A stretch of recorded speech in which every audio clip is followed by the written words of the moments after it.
எகம்பத்துரை எந்தாய் போற்றி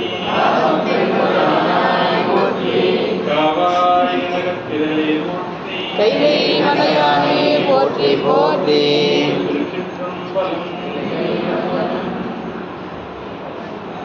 திருவடியும் தண்டையும் சிலம்பும் சிலம்போடுவர் ஒரு வேலும் கடம்பும் கடம்புயமானிரண்டும்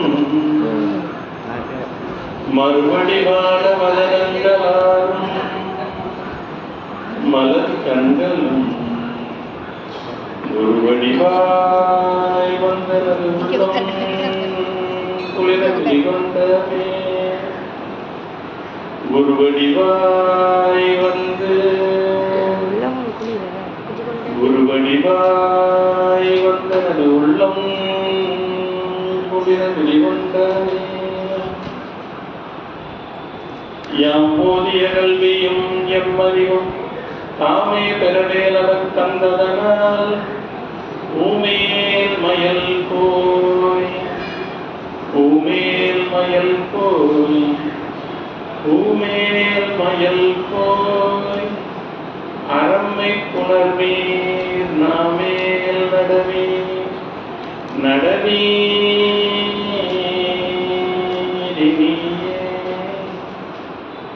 நாமேல் நடவீர் நடவீர்.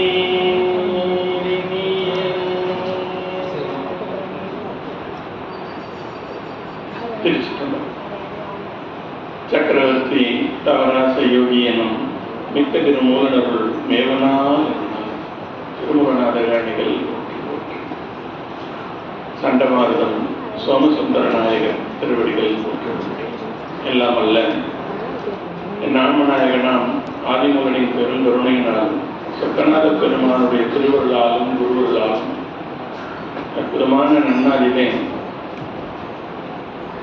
சோமசுந்தர நாயகர் குரு பூஜையை அற்புதமாக நடத்தி கொண்டிருக்கக்கூடிய நம்முடைய அற்புதநாதர் ஆசிரியர் பெருந்தகை அவருடைய பொன்னார் திருவடிகளை வணங்கி மகிழ்ந்து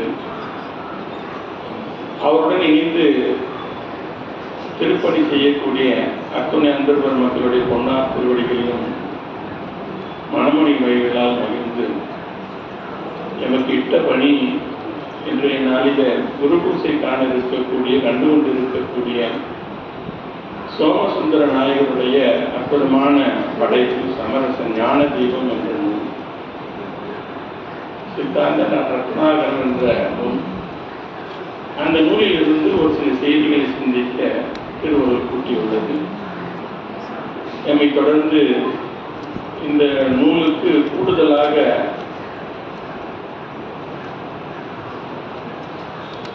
உரிமை, அதாவது முன்னுரிமை, அந்த நூல் இருந்தால் தான் இந்த நூலுக்கு உண்டான அனுபவம் கிடைக்கும் என்ற அடிப்படையில் பொதுமறையாகிய திருக்குறளை பற்றி சிந்திக்கக்கூடிய அற்புதமான வாய்ப்பை பெற்றிருக்கக்கூடிய நம்முடைய சிவ அன்பர் ஐயாவினருக்கும் என்னுடைய மனமொழிமைகளால் வணக்கத்தினை தெரிவித்துக் கொண்டு எனக்கு இட்ட பணியை திருவள்ளுவரை முன்னிட்டு ஒரு சில செய்திகளை பகிர விடுகின்றோம். ஆசிரியருடைய உதவியுடன்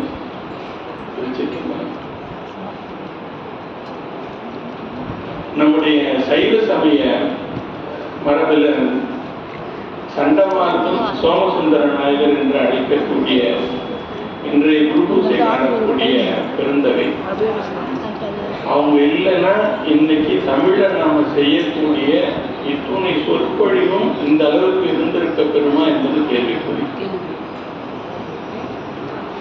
14ஆம் நூற்றாண்டிற்கு பின்னம், அதாவது மெய்கண்டார் காலத்திற்கு பின்னம் நமக்கு ஏற்பட்டிருந்த ஒரு வீழ்ச்சி தான் சொல்லணும். அதற்கு அடுத்ததாக அருணகிரிநாதர் வருகைக்கு ஒப்பதனுடைய நோக்கம் சமயம் மற்றும் பண்பாட்டு ஆய்வுல நாம போகும் பொழுது எந்தெந்த காலத்துல அங்கு வாழக்கூடிய ஆன்மாக்களுக்கு என்னென்ன தேவையோ அதை கருதி அதற்குண்டான ஆன்மாக்களை எம்பெருமான் வருவிக்க விட்டார். திருஞான சம்பந்தர் காலம், இன்னும் திருமூலருடைய காலம், இந்த கால ஆய்வுலாம் நீங்க கொண்டு செலுத்தி தத்துவாசான் அற்புதமா சம்பந்தர் ஆய்வுன்னு நூல் செய்யணும். இவங்களுடைய தேவை எதற்கு? சண்டமானதரும் மார்க்கம் சண்டமானதம்னா அவர் இன்னும் அதை பற்றி நிறைய செய்திகள் இருக்கு. என்னன்னா அவர் எல்லாவற்றையும் வெளிப்படையாக பேசக்கூடிய ஒரு அன்பர். எந்த சமயத்தை சேர்ந்த செய்திகளாக இருந்தாலும் வெளிப்படையா பேசுவாங்க. அதனால பல இடத்துல அவங்க தண்டனைக்குட்பட்டு இருக்கிறாங்கன்ற பதிவுலாம் கிடைக்க போயிருக்கு. தண்டனைன்னா அதற்கு நாம கொட்ட வேண்டிய பக்கம் அந்த மாதிரிலாம் கட்டியதாக சொல்றாங்க. அப்படி இருந்து அவருக்கு அந்த தன்மை ஏற்பட்டதனுடைய வெளிப்பாடு என்னவாக இருக்கும் என்பதுதான் அடிப்படை. நாம இன்னைக்கு கூட எல்லாரிடமும் கொஞ்சம் ஒத்திசைவோடு நடந்து கொள்கின்றோம் என்றால் அந்த இடத்துல நமக்கு இருக்கக்கூடிய ஒரு விடயம் அவர்கிட்ட இல்லை. அது என்னன்னு கேட்டா வேண்டாமை. வேண்டாமை எனும் விழுச்செல்வ நெறி. இந்த வேண்டாமையை பெற்றவர்களுக்குத்தான் நான் ஒத்திசைவோடு இருக்கணும்ன்ற அவசியம். பொதுவாக பார்த்தோம்னா நாம எங்கன்னா சார்ந்து இருக்கிறோம்னா அந்த இடத்துல எனக்கு இன்னும் பெற வேண்டியது இருந்தா அந்த இடத்துல எனக்கு அதாவது கொள்கைக்கு ஒத்து வராத விடயங்கள் ஏதேனும் இருந்தாலும் நம்ம அந்த இடத்துல சற்று கொஞ்சம் அடங்கிதான் போகும். ஏன்னா நமக்கு இன்னும் அங்க கொண்டு செலுத்த வேண்டிய காலத்தினுடைய அமைப்பு இருக்கு. இன்னும் அங்கிருந்து எனக்கு ஏதோ வேணும். அதனால எனக்கு கொள்கை பரம்பொருள் அவருடைய அனுபவம் தான் அப்படின்னு நினைத்த அன்பர்களுடைய படைப்புகளை நீங்க உற்று நோக்கினீங்கன்னா எதை பொருட்டையும் பொருட்படுத்தாமல் தான் கொண்டு வந்த செய்திகள் வெளிப்படையா சொல்லுவாங்க. பல அருளாளர்கள் அந்த மாதிரி இருந்திருக்கு. அதற்கு மிகவும் முந்தைய காலத்திலேயே முன்னோடியாக இருந்த ஒரு பெருமகனார் பெருந்தகை திருமூலர். திருமூலருடைய திருமந்திரத்தில் இருக்கக்கூடிய செய்திகள் இன்றளவு சொன்னா பல இடத்துல ஏற்க முடியல. பல செய்திகள் வெளிப்படையா போட்டு உடைக்கிறார்கள். இது கிடையாது, நீ இதுலயே ஏன் பிடிச்சிட்டு இருக்கிறேன்னு கேட்கிற. 400 கோடி கடிகமள் சந்தன வானுர மாமலரிட்டு வணங்கினும் ஊனினை நீக்கி உணரவல்லார் கல்லால் தேனமக்குங்கள் சேர உண்ணாது. ஊனினை நீக்கி உணர். கண்ணாக்கு மூக்கு செவிஞான கூட்டத்தில் பன்னாக்கி என்ற பழம்பொருள் ஒன்றுண்டு. அண்ணாக்கினுள்ளே அகண்ட ஒளி காட்டி புண்ணாக்கி நம்மை பிழைப்பித்தவாறு அனுபவம்.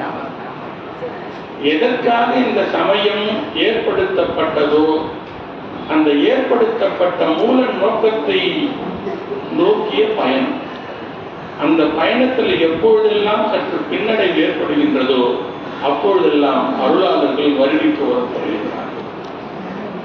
அந்த காலத்துல அந்த தேவை இருக்கின்றது, அவ்வளவுதான். அப்ப சண்டமானது சோமசுந்தர நாயகருடைய காலத்துல பார்த்தீங்கன்னா எத்துணை வகையான சமயத்தினுடைய பின்னடைவு இருந்தது என்பதை சற்று நாம் ஒன்று நோக்க வேண்டும்.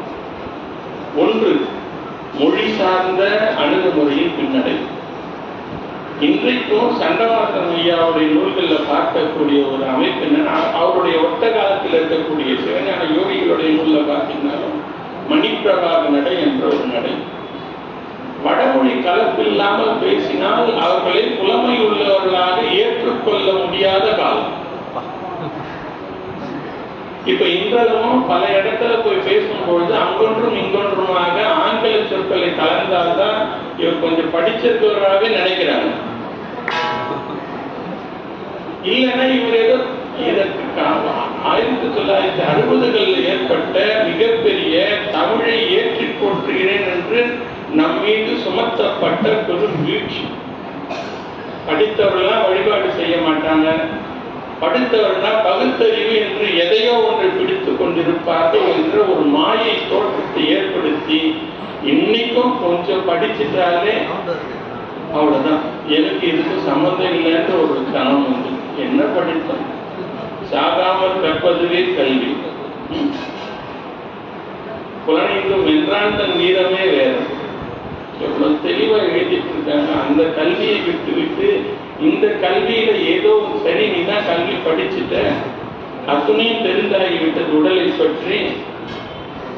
இந்த உடலில் இருக்கக்கூடிய துன்பங்கள் நம்மால் வெளிவர முடியுதா? புலன் தரக்கூடிய துன்பங்கள். அப்ப என்னுடைய கல்வி என்ன ஆகியது? அப்படிப்பட்ட காலங்கள்ல தான் இந்த, அதாவது நம்முடைய தோற்றம் சொல்றேன், இந்த கல்வியை பெரிதாக நினைப்பதனால்தான் இப்ப இந்த ஆங்கில பயன்பாடு நமக்கு அங்கிருந்து தேவைப்படுது. ஏன்னா அப்பதான் அங்கீகரிப்பு ஒரு காலம் வரை சரி இவர் ஏதோ செய்தி சொல்வாருன்ற நம்பிக்கை வந்துட்ட உடனே நம்மோட பழைய யுக்திக்கு நாம் சென்று விட வேண்டியதுதான். ஏன் சொல்ல வரேன்னா, அந்த காலத்துல வடமொழி கலப்புக்கு அத்துணை ஒரு முன்னுரிமை இருந்த காலம். ஒன்று மொழி கலப்பு, மற்ற ஒன்று சித்தாந்தம். அதுல சிவம் சார்ந்த சித்தாந்தத்திலிருந்து முருகன் சார்ந்த சித்தாந்தம் உள்ள வந்த காலம். குமரகுருவரர் கந்தக்கலை வெண்பால கூறிய சைவ சித்தாந்தத்திலிருந்து முருகனை ஏற்றுக்கொள்ள வேண்டிய மனோபாவம் சைவர்களுக்கு இருக்கின்றதா என்ற காலம். ஏன்னா அருணகிரிநாதர் வடிவமைக்கப்பட்ட காலம்.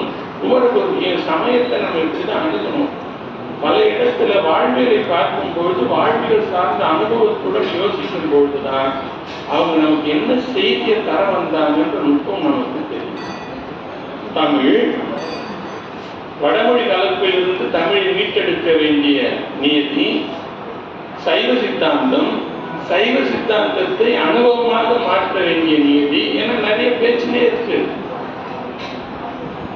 நிறைய பேச்சிலேயே இருக்கிறதுனாலதான் இன்னும் புற சமயங்கள் மீதும் புற மதங்கள் மீதும் நமக்கு துவேஷம் இருக்கு. சமரச ஞான தீபம் எடுத்துரைப்பதே சைவ சமயம் எந்த மதத்தினுடனும் எந்த சமயத்தினுடனும் எதிர்மறை ஆனது அல்ல. முதல் செய்தியா சாமி சொல்றார், புறச்சமயத்தவருக்கு இருளாய், அகச்சமயத்திற்கு ஒளியாய், புகழ் அளவிற்கு அளவாகி பொற்பணி போல் அபேத பிறப்பு இலதாய், இருள்வெளி போல் வேதமும் சொற்பொருள் வேதா வேதமும் இன்றி பெருநூல் சொன்ன அறத்திறனால் விளைவதாய், உடல் உயிர்கள் அருக்கன் அறிவு ஒளி போய் திரிவரும் அத்துவிதமாகும் சிறப்பினதாய், வேதாந்த தெளிவாம் சைவ சித்தாந்த திறன் இங்கு துடிக்கும். சிவப்பிரகாசத்தில் வரக்கூடிய அற்புதமான ஒரு பாடல்.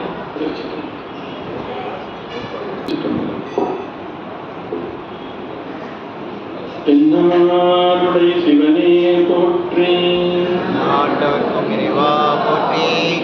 அப்ப வேதாந்தத்தின் முடிவாம் சைவ சித்தாந்தம் அப்படின்னு சொல்லும் பொழுது வேதத்தின் மீது சைவர்களுக்கு இருக்கக்கூடிய மனப்பாங்கு இப்பொழுது எப்படி இருக்கின்றது? இந்த சயின்டிபிக் அப்ரோச் ஆஃப் ஸ்பிரிச்சுவல்ல ஒரு அற்புதமான கான்செப்ட் ஒன்று சொல்றாங்க. என்னன்னா, நமக்கெல்லாம் எப்பவோ சொன்ன விஷயம்தான். நெற்றியில் திருநீர் ஏறும் பொழுதே எதிர்மறை சிந்தனை என்பது நம்முடைய மனதை விட்டு அகன்றுவிடும். உண்மையாகவே நமக்கு எதிர்மறையாளர்கள் இருந்தாலும், நமக்கு எதிர்ப்பாக இருப்பவர்கள் இருந்தாலும், அவங்களும் நேர்மறையாகவே காணக்கூடிய ஒரு முக்கியமான ஒரு பார்வையை நாம் கொண்டு செலுத்த வேண்டும். இப்ப இந்த நேர்மறையா பார்க்கறதுன்றதுதான் இந்த வேதாந்தத்தின் முடிவாம் சைவ சித்தாந்தம். பல இடத்துல நாம் வலியுறுத்தக்கூடிய தகவல். இப்ப திருமலைக்காடு என்ற தலம் ஒன்று உண்டு. அது நம்ம சைவர்களிடமும் இப்ப வரக்கூடிய குழந்தைங்க கிட்ட வரைக்கும் நாம் என்ன சொல்றோம்? வேதத்தினால சாமியை கட்டி போட்டுட்டாங்க, கதவத்தை பூட்டிட்டாங்க, இப்படின்னு ஒரு செய்தியை சொல்லிதான் நம்ம எல்லாரையும் வளர்க்கிறோம். இப்ப கேட்கக்கூடிய முதல்நிலை அன்பர்களுக்கு இறைவனை காண விடாம ஒரு விஷயம் செய்தனா அது எப்படிப்பட்ட விஷயமா இருக்கணும்ட்டு அந்த வேதத்தின் மேல நமக்கு முதல் நிலையிலேயே ஒரு சிறிய எதிர்மறை சிந்தனை வந்துடும். வேதத்தினால சாமியை பார்க்க விடாம கட்டி போட்டுட்டாங்க, அதை நம்முடைய அருளாளர்கள் திறந்து காட்டினார்கள். இப்ப இந்த இடத்திலேயே நாம என்ன பண்றோம்னா, முதல் நிலையில அந்த எதிர்மறை சிந்தனையை நாம விதைக்கிறோம். அவ்வாறு அல்லாமல் சைவ அன்பர்கள் வேதத்தின் அந்தம்னா என்ன, வேதத்தினால் கட்டுதல்னா என்னன்னா, வேதமாகிய அறத்தினால் கட்டி வைத்திருக்கின்றனர்.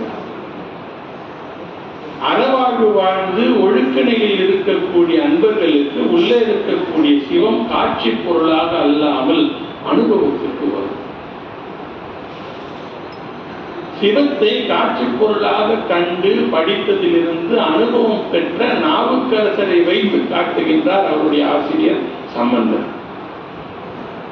கருத்தியல் இதை நம்ம இன்னும் நான் தேவாரத்தினால் திறந்து காட்டுறேன்னா, தேவாரத்தின் மீது எனக்கு உயர்வு வருவதோடு வேதத்தின் மீது இருக்கக்கூடிய காட்சி கூடுகின்றது. இது சமரசத்தினுடைய அடிப்படையில் என்பதில்லை. சமயம் சாரும் பொழுது சமயம் சார்ந்த அன்பர்களுக்கு எதிரிகளோ இல்லை எதிர்மறை சிந்தனைகளோ முற்றிலுமாக தவிர்க்கப்படணும். சைவர்களுக்கு எஞ்ஞாண்டும் எதிரிகள் இருக்கக்கூடாது. அப்படி இருந்தால் அவர் முழுமையான சைவராகவில்லை என்பது.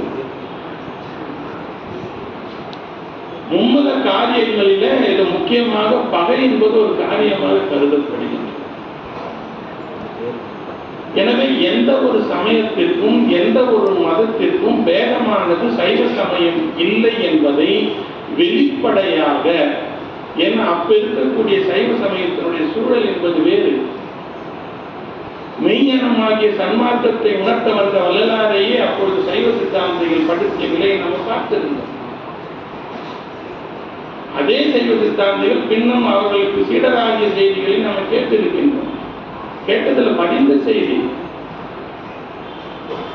அப்ப அந்த நேரத்துல சைவ சமயத்தினுடைய அனுபவத்தை பற்றி பேசும்பொழுது இங்க இதை சொன்ன, இப்ப ஒரு எடுத்துக்காட்டுக்கு சொல்லணும்னா, சரியை கிரியை யோக ஞானம் என்ற நெறிகளை பற்றி இருக்கக்கூடிய அன்பர்களுக்கு சரியை கழற்றியை பற்றி பேசும்போது ஏற்படக்கூடிய தாக்கம், இல்ல கிரியை பற்றி பேசும்போது ஏற்படக்கூடிய தாக்கம் அற்புதமா. உண்மையாகவே ஆசிரியர் பெருந்தகைக்கு என்னுடைய கோடானு கோடி வணக்கம். நமக்குள் ஏற்படக்கூடிய ஒரு சில சிந்தனை ஓட்டங்களுக்கு முன்னம் செய்த அருளாளர்களுடைய தரவுகள் நம் முன்னம் நிற்கும் போது நாம் சரியான பாதையில் செய்கின்றோம் என்ற ஒரு பெருமூச்சு நமக்கு வருது. என்னப்பா இவ்வளவு நாள் நாங்க சைவத்தை இப்படி கொண்டு போயிட்டு இருக்கோம், நீங்க என்ன புதுசா இப்படி சொல்றது? இது சைவமா எங்களுக்கு எடுத்துரைக்கப்படலையே. சிவபூசையினுடைய நியதி இதுதானே. பெருமானை ஆகம முறைப்படி ஆவாகனம் செய்து நாங்கள் திருமஞ்சனமாற்றி போற்றி அர்ச்சனை செய்து 5 எழுத்து வேள்வி செய்து கற்பூர தீபம் காட்டிக்கொண்டு பல்லாண்டு காலமாக வந்து கொண்டிருக்கின்றோம். இப்ப இது ஊனியை நீக்கு உணர்தல் தான் சிவபூசையினுடைய மூலம், இதிலேயே பொருந்தி விடாதீர்கள் என்று கூறும்பொழுது அவங்களுக்கு ஏற்படக்கூடிய ஒரு இதுன்னா இது சைவம் சார்ந்த விடயம் இல்லையோ, இல்லை இது யோகமோ என்ற எண்ணம். அவ்வாறு அல்ல. சிவலிங்க வழிபாட்டில் சென்று நாம சமயத்தினரை பிரித்து பார்த்தல, நம் தகுதியில் தான் சிவலிங்கம். நவம் தரும் பேதமாக பிரமன் திருமால் உருத்திரன் மாகேஸ்வரன் சதாக்கியம் விந்துநாதன் சத்திசிவமாக இருக்கக்கூடிய சிவலிங்கத்துல என் பெருமானிடத்துல சென்று சற்று வாழ்வு அருமையாக இருக்கின்றது என்று பொருள் கேட்டால் அது திருமால் வழிபாடு. வைணவர்கள் செய்தாதான் வைணவர்கள் வழிபடக்கூடியது தான் திருமால் இல்லை. நான் எந்த நோக்கில சிவனை பார்க்கிறனோ அந்த நோக்கில நான் அந்த சமயத்தை சார்ந்திருக்கின்றேன். அப்படித்தான் மதத்தையும் நீங்கள் ஆய்வு செய்யும் பொழுது 4 வகை சமயத்தை பற்றி பேசும்பொழுது நீங்க புறப்புற சமயமாக இருக்கட்டும், புறச்சமயமாக இருக்கட்டும், அகப்புற சமயமாக இருக்கட்டும், அகச்சமயமாக இருக்கட்டும், இந்த சமயம் சார்ந்த பிரிவுகளில் இருந்து சைவ சித்தாந்த சமயமாகிய நம்முடைய சுத்த சைவம் எவ்வாறு வளர்ந்திருக்கின்றது என்ற ஒரு கருத்தியல் சிந்தனையை வைத்தால்தான் சித்தாந்த ரத்னாகரத்தை நம்மால் தெளிவாக உணர முடியும். சிவஞான தீபத்துடைய சமரச தீபத்துடைய முழு பொருளை நம்மால் அனுபவத்துக்கு கை கொண்டு வர முடியும். மாறாக புறச்சமயங்களை பற்றி படிக்கும் பொழுது ஒரு மாயாவாதம் பற்றி படிக்கிறது. கண்டமாதம் சோமசுந்தர நாயகர் நிறுவப்பட்டது என்னன்னா, உலகாயுதமாகிய மாயாவாதத்தையும் வேதாந்தத்தையும் எடுத்துரைத்து சைவ சித்தாந்தம் அதிலிருந்து எவ்வாறு மருவி உயர்ந்திருக்கின்றது என்றார். இங்கதான் இந்த செய்தியை நாம் சரியா புரிந்து கொள்ள வேண்டும். மறுத்து கடத்தல் அல்ல. எந்த சமய செய்தியையும் நம்மால் மறுத்து கடந்தால் அது எதிர்மறை சமயமாக மாறிவிடும் என்பதிலே அந்த செய்தியை நம் வருங்கால தலைமுறைகளுக்கு நாம் விட்டு செல்லக்கூடாது. சைவ சமயம் என்பது எந்த சமயத்திற்கும் எதிர்மறை சமயம் அல்ல, மாறாக எல்லா சமயத்தையும் உள்வாங்கி உயர்ந்த சமயம். இந்த செய்தி நோக்கத்தோட பார்த்தோம்னா சைவர்கள் தான் திருநீரும் கண்டிகையும் கொண்ட நாம் தான் உலகாயுதர்களாகவும் இருக்கின்றோம். மறந்துவிடக்கூடாது. சைவ சமய தீட்சை பெற்று சிவபூசை செய்கிற 1 மணி நேர சிவபூசை முடிந்த உடனே நான் உலகியல் வாழ்க்கைக்கு வரேன், நான் அலுவலகத்துக்கு போறேன், என் தேகம் சார்ந்த செயல்பாட்டுக்கு போறேன்னா அப்போ என்னை மாற்றிக்கொண்டு நான் முழுவதுமாக உலகாயுதத்தில் திளைத்திருக்கின்றேன் என்று வைத்துக் கொள்வோம். அப்ப நான் கேட்ட ஒரு கேள்வி, என்னப்பா நெற்றி நிறைய நீர் கூட்டிட்டு மற்ற ஆன்மாவை இப்படி புண்படுத்துற மாதிரியே பேசுறியே அப்படின்னு கேட்டாங்க. இந்த மாதிரிலாம் இந்த உலகத்துல வாழ முடியாதுங்க. அப்ப என்னுடைய வாழ்வு வேறு சமயம் வேறாக பிரித்து வைத்து விட்டு இந்த உலகத்துல வாழறதுக்கு நான் ஒரு வாழ்க்கை முறையை வைத்துக் கொண்டு கோயிலையும் சபையிலையும் நான் ஒரு மாதிரி வாழ்ந்து கொண்டிருந்தால் கோயிலில் சைவராகவும் வெளியே நான் உலகாயுதமாகவும் இருக்கிறேன். உலகாயுத தனி பிரிவாளர்கள் கிடையாது. தசகாரி அடிப்படையில பார்க்கும் பொழுது தத்துவ ரூபமோ ஆன்ம ரூபமோ சிவரூபமோ இது மூன்றும் இருக்கக்கூடிய நிலை கேட்டல் தான். பல்வேறு தத்துவம் சார்ந்த செய்திகளையும் பல்வேறு ஆன்மாவை பற்றிய செய்திகளையும் பல்வேறு இறைவனை பற்றிய செய்திகளையும் தெரிந்து கொண்டே நாம் அனுபவித்ததாக நினைக்கக்கூடிய நினைப்பில் தான் பிற சமயங்கள் மீதும் பிற மதத்தின் மீதும் நமக்கு துவேஷம் எழுதுகிறது. இது கேட்ட செய்திகள் அனுபவம் வரும்பொழுது நம்ம கை புஷ்கட்டுதான். எல்லோருக்கும் வரவேற்று நாம் அந்த வாய்ப்பினை தரும். பல்வேறு செய்திகளை நம்ம மனதில் எதெல்லாம் சந்தேகமா எழுமோ அது எல்லாத்தையும் எடுத்து வெளிப்படையா பேசுறது. சற்று தெரிந்தவுடனே இந்த ஆன்மா என்பது அறிவித்தால் தான் அறியும், அறிவிக்காமல் அறியாது. இந்த தேகத்தை பற்றினால் இந்த பக்கம் போது ஊன நடனத்துக்கு போது, ஆன்மாவை பற்றினால் ஞான நடனத்துக்கு போது. இதை தெரிந்து கொண்டதனாலேயே இது அறிவின் பக்குவ நிலை பெற்றதா என்றால் வாழ்வியலிலே இது புகுந்தது. அற்புதமா அந்த நூல்ல சாமி ஒருத்தர் எடுத்துக்காட்டு சொல்லி நிறுவுகிறார். வியாத முனிவர் அவருடைய சீடராகிய ஜெயினிக்கு இவர் ரெண்டுத்தையும் வேதத்தில் இருக்கக்கூடிய அந்த கிரியை நிலைக்கும் ஞானபாதத்துக்கு சேர்த்து பிரம்மசூத்திரம் செய்யறாங்க சாமி.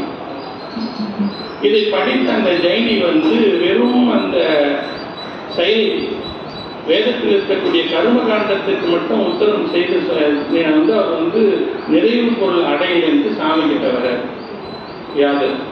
உடனே வியாதர் என்ன பண்றார், உனக்கு இதனுடைய பொருள் விளங்க பெறலையா, அப்ப சூரிய பகவானிடம் சென்று நீ இதற்குண்டான பொருளை பெற்றுவான் அனுப்புறார். சூரியனிடமும் செல்கின்றார் ஜெயினி. இதில் பதிவு செய்கிறார். சூரியனிடமும் அந்த ஜெயினி சென்று அவரிடமும் என்னால் அந்த ஞானத்தை பெற முடியும் திரும்பி வர. திரும்பி வந்தவுடனே திரும்பி வியாதர் சொல்ல, உனக்கு இங்கேயும் வரலையா, அப்ப நீ பூலோகத்திற்கு சென்று சிதம்பரத்திற்கு சென்று வழிபடு, நீ அப்பொழுது நீ இந்த ஞானத்தை பெறலாம். இது போன்ற வேதங்களிலும் இதிகாசங்களில் இருக்கக்கூடிய பல கதைகளை படிக்கின்றோம். ஆனால் இருக்கக்கூடிய கருத்தியலை நாம் சற்றும் உள்வாங்குவது. இப்ப வியாதர் ஜெயினிக்கு சொன்னதா நினைக்கிறோம், அப்படியே பொருத்தி பாருங்க. வியாதர் மட்டுமல்ல, இங்கு இருக்கக்கூடிய பல்வேறு சைவ சமய ஆசிரியர்கள் நமக்கு சொல்லிக் கொண்டிருக்கின்றார்கள் ஞானத்தை. நம்ம ஞானத்தை என்ன பண்ணோம், இன்னும் அறிவு மண்டலத்துக்கு கொண்டு வரவில்லை. அறிவு மண்டலத்துக்கு கொண்டு வந்திருந்தால் இந்நேரம் ப்ராசஸ் ஸ்டார்ட் ஆயிட்டு இருக்கும். நம்ம கிட்ட அந்த வெளிப்பாடு வந்துட்டு இருக்கும். அக்கினி மண்டலம், சூரிய மண்டலம், சந்திர மண்டலம் நமக்கு தெரியும். மூலாதார சுவாதிஷ்டானத்தில் இருக்கக்கூடிய மண்டல அமைப்பும் மன்னிக்கிற மணிபுரம் வரைக்கும் இருக்கிறதும், சுவாதிகானத்திலிருந்து கண்டம் வரைக்கும் இருக்கக்கூடிய சூரிய மண்டலத்தை பற்றியும், இங்க இருக்கக்கூடிய ஸ்பேஸ் என்ன. ஜைனியை அவர் சூரியன் கிட்ட அனுப்புறாருன்னா உடனே அந்த சூரியனை பார்க்கறது தான் நம்ம வேலையாயிடுச்சு. தெளிவா திருமூலர் எழுதுறார். ஆதித்தன் நிலையில அண்டாதித்தன் பற்றியும், பிண்டாதித்தன் பற்றியும், மனாதித்தன் பற்றியும், ஞானாதித்தன் பற்றியும், இவை எல்லாவற்றிற்கும் மூலமாக இருக்கக்கூடிய சிவாதித்தனுடைய நிலை பற்றி எழுதுறார். அப்போ சூரியன் அங்க கிடையாது, சூரியன் இங்க இருக்கிறான். சூரியன் இங்கே எனக்கு தெரிவித்தாலே இருக்கின்றான். அந்த சூரியனிடத்தில் தான் என்னுடைய அறிவு விளக்கம் பெறும். நான் சூரிய மண்டலத்துக்கு கொண்டு செலுத்துறேன் இங்க கேள்வியாது. ஏன்னா அக்னி மண்டலத்தில் தான் இன்னும் எனக்கு உலகாயுதம் பெரிதாக இருக்கின்றது. என்னை சார்ந்த குற்றங்களுடைய நிலைப்பாடு அதிகமாக தெரிகின்றது. இன்னும் கூடுதலாக சொல்ல போனால் என்னை பற்றிய கருத்தும் என்னை பற்றிய சிந்தனையுமே இன்னும் நிரம்பி வழிவதனால் என்னால் எனக்குள் இருக்கக்கூடிய பொருளை காணுவதற்குண்டான பயிற்சி துவங்க பெறவில்லை. ஜைனிக்கு சொல்ல, நீ சூரிய மண்டலத்துக்கு போ, அப்பதான் இதுக்கு விடிவு கிடைக்கும். சூரிய மண்டலத்துக்கு சென்று விடிவு கிடைக்கலன்னா என்ன அர்த்தம்னா, இந்த பொருளாகிய சுத்த ஞானம் வர வேண்டியது சந்திர மண்டலம். அந்த சந்திர மண்டலத்துக்கு பிரதானமாக இருக்கக்கூடிய சிற்சபை, அந்த சிற்சபையாகிய சிதம்பரத்துக்கு செல் என்று வியாசர் சொன்னார். அப்ப வியாசர் அவருடைய மாணவருக்கு கொடுத்தது அங்க போய் சூரியனையோ இங்கிருக்கக்கூடிய சிதம்பரத்தையோ அல்ல, இங்கிருக்கக்கூடிய சூரிய மண்டலத்தை, இங்கிருக்கக்கூடிய சந்திர மண்டலத்தை நெற்றிக்கு நேரே குருவற்கு இடைவெளி உற்று பார்க்க ஒளிவிடும் மந்திரம் பற்றுக்கு பற்றாய் பரமன் இருந்த இடம் சிற்றம்பரம் என்று தெரிந்து கொண்டேன். அப்ப ஆசிரியர் யாரு ஜெயினிக்கு என்ன சொன்னாரோ அதுதான் நம்ம ஆசிரியர் நமக்கு சொல்றாங்க.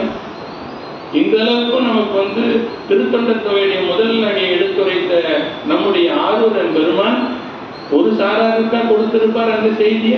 தில்லைவாழ் என்பதும் அடியாருக்கும் அடியினர் சென்ற முறை கூட சிந்திக்க அவசியம் கருதி நம்ம இதை பற்றி சிந்திக்கலாம்.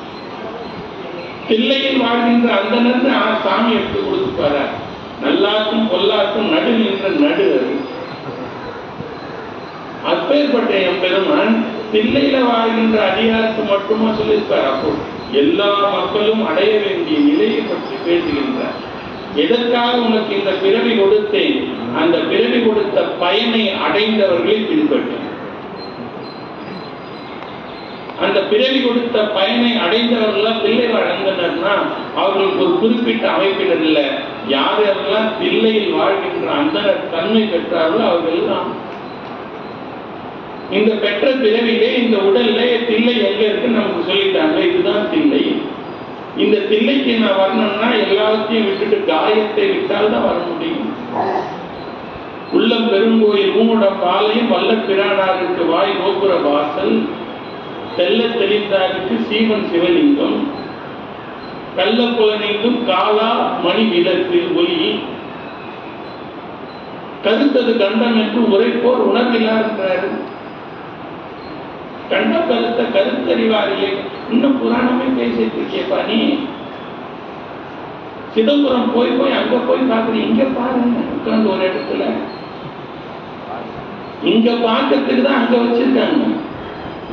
இது பொது. நம்முடைய சண்டமாரத ஐயா சொன்ன ஒரே செய்தி என்னன்னா சிதம்பரத்தார். சிதம்பர நடராஜ மூர்த்தத்தை தான் சொல்றேன். சிதம்பரம் நடராஜ மூர்த்தத்தை நாம மட்டும் கைப்பிடிச்சுக்கோ, எல்லாருக்கும் பொருள். எதுவும் மற்ற இடத்துல இது எல்லாம் இருக்கின்ற ஆதார நிலையில பற்றி கொண்டு நாம சொல்லும் பொழுதுதான் நான் இதை சார்ந்தேன், நான் அதை சார்ந்தேன்னு சொல்லுவோம். நான் இதையே விட்டா எதையும் சாரல, அப்ப இதை சாரலாம். இல்லை என்றால் எந்த ஆன்மா தேகத்தை விட்டு விழுந்து ஊனில் வேறு செய்தான் நொடித்தான் மலை உத்தமனே என்று பாடுவதிலிருந்து ஊனினை உயிரிடம் பிரித்தல். இது எப்படிங்க பிரிக்கிறது? சாமி தான் செய்வார். சாமி செய்யற மாதிரி நீ இரு வாழ்க்கை. புலன்களை ஒடுக்கு, வாழ்விலை ஒடுங்கு. பெருக்க பிடற்றி பெய்தே திரிந்து என் பயன். இதுக்காக எழுதி வச்சாங்க. கற்பதும் கேட்பதும் தானே ஏதுக்காக கடபடை என்று ஊட்டுதற்கோ. கல்லால் நீழ வந்து சொல்லாமல் சொன்னதனை, சொல்லாமல் சொன்னதனை புரியாமல் குறித்து இன்ப நிட்டை கூட அன்றும். அப்ப தில்லை என்பது ஒவ்வொருத்தர்கிட்டையும் அவங்க மேல வந்தா கிடைக்கக்கூடிய அனுபவம். இந்த தில்லைக்கு வரும்போது அவங்க எப்படி இருப்பாங்கன்னா எல்லா வேட்கையும் விட்டு இருப்பார்கள். வேதாந்தமாவது வேட்கை ஒழிந்த இடம்ன்ற திருமூலர். யார் ஒருவருக்கு உடல் மற்றும் உலக வேட்கை ஒழிந்ததோ அவர்கள் வேதத்தின் அந்தத்தை கண்டவர். அப்ப கண்டமானது சொல்லக்கூடிய வேதாந்தம் எது என்று நமக்கு புரிகின்றது அல்லவா? வேட்கையை ஒழியுங்கள், உடல் மற்றும் உலக வேட்கையை ஒழியுங்கள். அப்படி ஒழிய பெற்றவர்கள் தேகத்தை நீக்கிக் கொண்டு என் பெருமானுடைய இறைவர்களால் நான் உணர்கின்றேன் என்பதை உணர்ந்து இங்க நிற்பாங்க. அப்ப இவங்க தான் தில்லையில் வாழ்கின்ற வேட்கை விட்ட அந்தணர்கள், பிறவி பெற்ற பிறவியின் பலனை கண்டவர்கள். அவங்கள பார்த்து நீயும் வாழ்ந்தா அவங்க அடைந்த நிலையை அடைந்து எனக்கு மகிழ்ச்சியை கொடுக்கும். சாமி எப்ப மகிழ்வார்?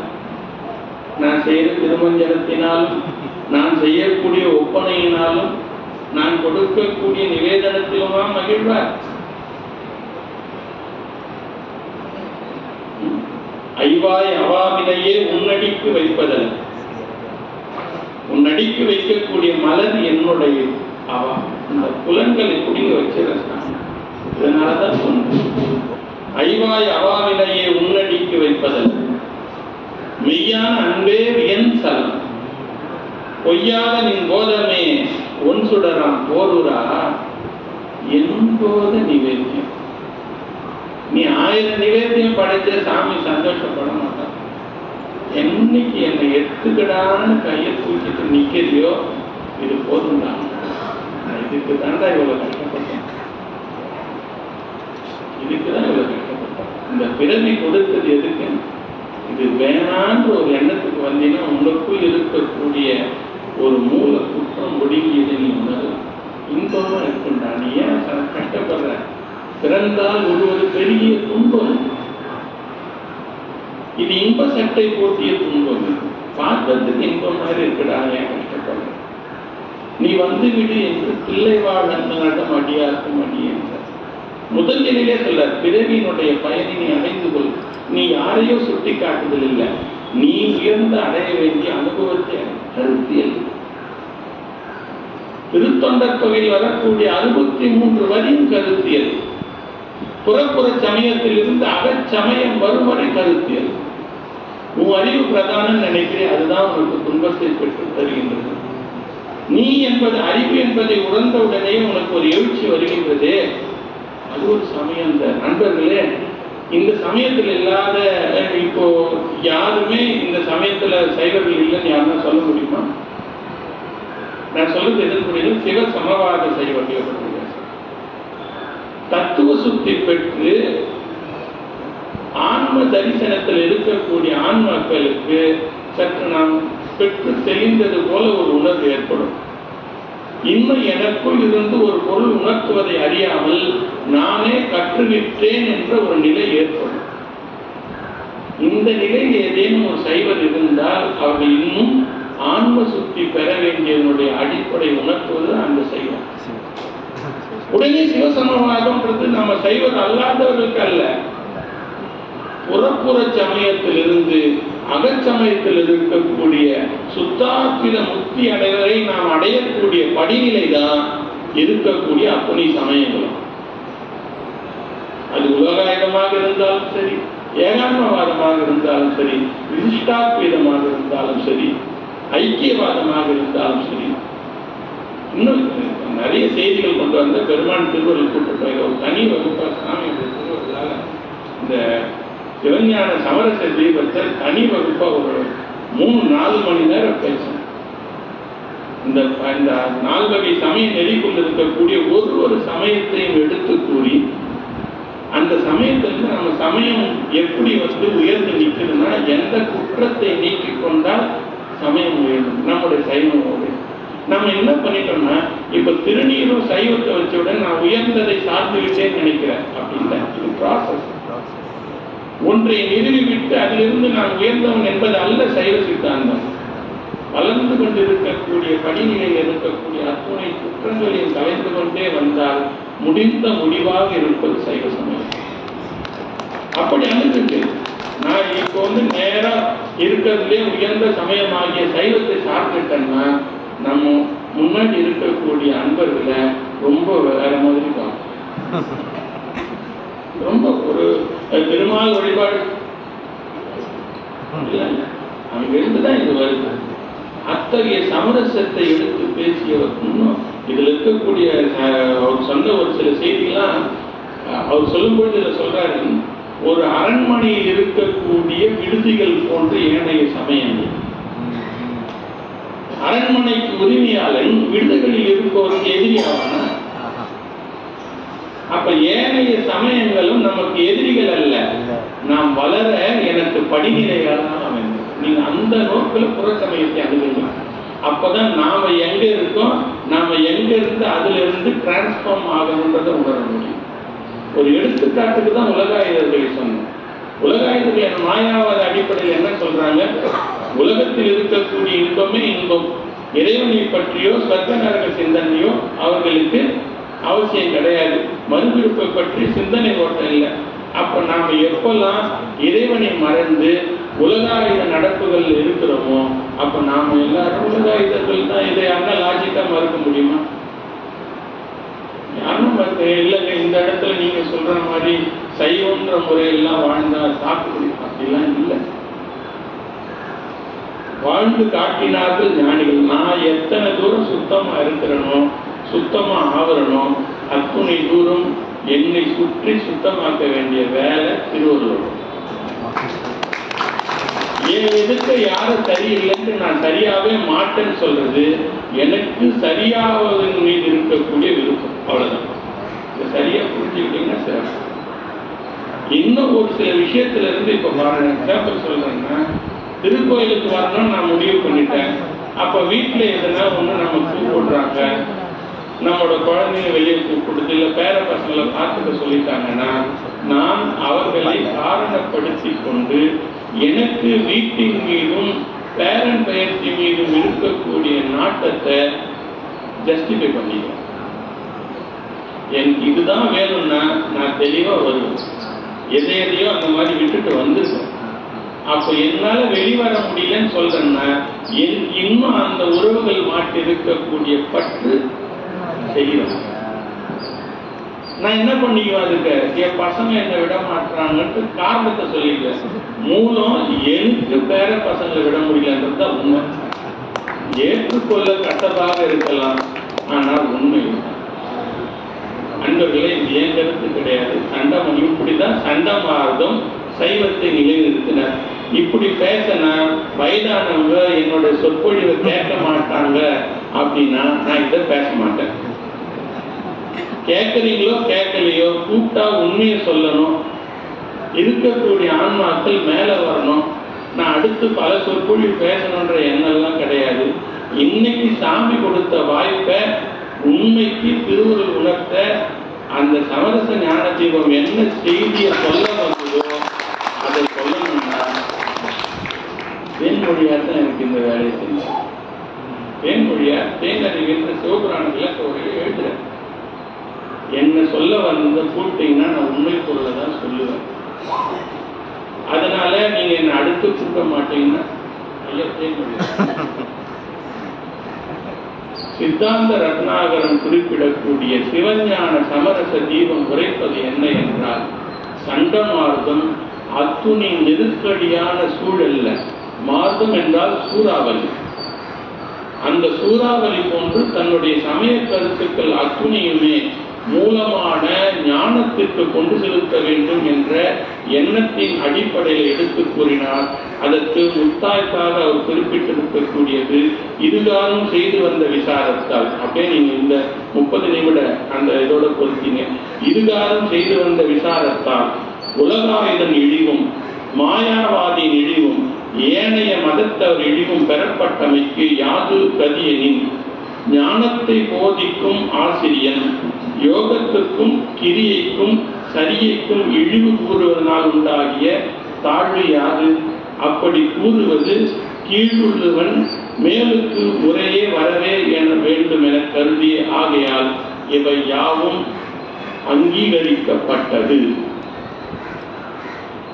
ஐயா, இப்ப இருக்கக்கூடிய சைவ சமயத்திற்கு உண்மையாகவே சரியாயாதிலிருந்தும் கிரியையாதிலிருந்தும் யோகத்தின் மூலமாகவும் அடைய வேண்டிய ஞானத்தை வலியுறுத்துகின்றார். ஞானத்தின் மிக்க அறநெறி நாட்டில் இல்லை, ஞானத்தின் மிக்கார் நரகத்தில் இடப்படார், ஞானத்தின் மிக்கார்கள் தேவனும் ஆவர், ஞானத்தின் மிக்கார் நரதின் மிக்காரை இந்த திருமூலர் குறிப்பிட்டது போல பெற்ற இந்த பிறவியின் வாயிலாக ஞானத்தை பெற்று நாமும் சமரசத்திலே உயிர்த்து விடுவோம் என்ற செய்தியை இந்த நூலின் மூலமாக சோமசுந்தர நாயகர் மிகவும் வெளிப்படையாகவும் எந்த விதமான ஒலிவு மறையும் இன்றியும் மிகவும் தைரியமாகவும் குறிப்பிட்டிருக்கின்றார் என்று கூறி துணைக்கும் நமக்கு ஆற்றுப்படுத்தி வெளிப்படுத்திய வாய்ப்பினை அளித்த குருவர்களுக்கும் திருவர்களுக்கும் நன்றி பாராட்டி அமைகின்றோம். நன்றி, வணக்கம்.